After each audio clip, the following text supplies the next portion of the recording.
ఇది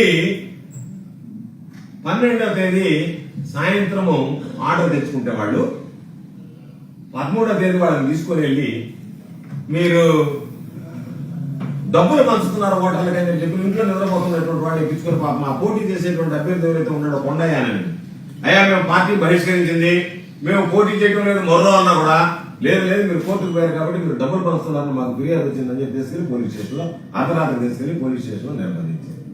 అంటే ఎంత దారుణమైనటువంటి పరిస్థితి. దీనికి పాపం చంద్రబాబు నాయుడు మాత్రం కూటమి కూడా మినహాయింపు ఇవ్వలే. బీజేపీ కానీ దానికి సంబంధించినటువంటి దాంట్లో ఈరోజు పేపర్లో కూడా చూసాం.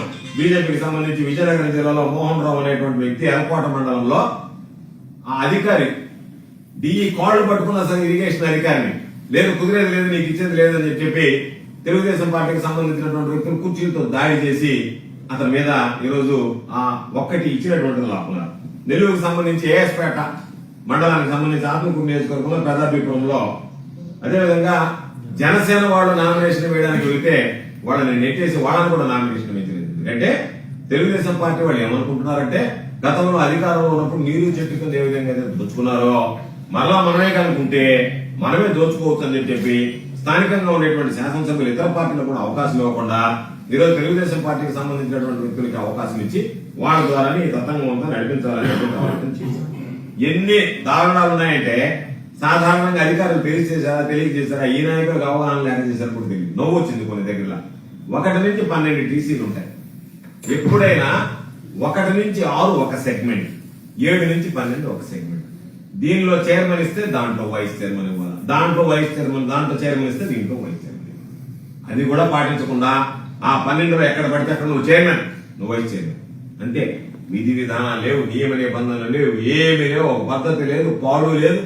మీ ఇష్ట ప్రకారం పోలీసులు ఉపయోగించి ఈరోజు దారుణంగా ఒక పక్క ఎవరన్నా మీడియా వచ్చి దాన్ని వీడియో దిగిపోతే ఆ మీడియా మీద దాడి చేయండి. తెలుగుదేశం సంబంధించినటువంటి వాళ్ళు నామినేషన్ పేపర్లు ఎత్తుకెళ్తే ఆ నామినేషన్ పేపర్లు చించి తీరా వీఆర్ఓ అక్కడికి వచ్చి వీఆర్ఓ దగ్గర సంతకం పెట్టుకుంటే ఎంఆర్ఓ కౌంటర్ సైన్ కావాలని, ఎంఆర్ఓ కౌంటర్ సైన్ కావాలనేది ఎక్కడ లేదు సాగునీటి సంఘాలకు సంబంధించి. కేవలం అది వైఎస్ఆర్ కాంగ్రెస్ పార్టీ సానుభూతిపరలో లేదా తెలుగుదేశం పార్టీకి వ్యతిరేకంగా ఉన్నటువంటి రైతులు, తెలుగుదేశం పార్టీ మాట వినటువంటి రైతులు పోతే మాత్రం రకరకాలైనటువంటి నియమ నిబంధనలు పెట్టి వాళ్ళని రానికుండా చేసింది. ఎంత దారుణం.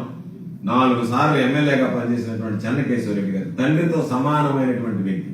ఆయన ఓటర్లను రానివ్వడం లేదు అని చెప్పి వెళితే, ఓటర్లను రానివ్వడం లేదని చెప్పి ఒక మాజీ ఎమ్మెల్యే అక్కడికి వెళితే ఆయన్ని పాపం ఎంత దారుణంగా మాట్లాడావంటే, నువ్వు మాజీ ఎమ్మెల్యే అయితే నాకేంటి రా, నువ్వు మాజీ ఎమ్మెల్యే అయితే నాకేంటి రా అంటే పాపం అంత పెద్ద ఆయన 80 సంవత్సరాలు దాదాపుగా వయసు ఉండేటువంటి వ్యక్తి ఊర్లో గందరగోళం జరుగుతుంది, అక్రమం జరుగుతుందంటే అక్కడికి ఆయన వెళ్ళడానికి ప్రయత్నం చేస్తే ఆయన అడ్డుకుంటే, నాయన నేను 4 సార్లు ఎమ్మెల్యేగా ఉన్నా అని మాట్లాడడం కూడా పాపం వయసుకు సంబంధించి పరుషంగా కూడా మాట్లాడలేకపోతే అక్కడ ఉన్నటువంటి కర్నూలు సిసిఎస్ సిఐ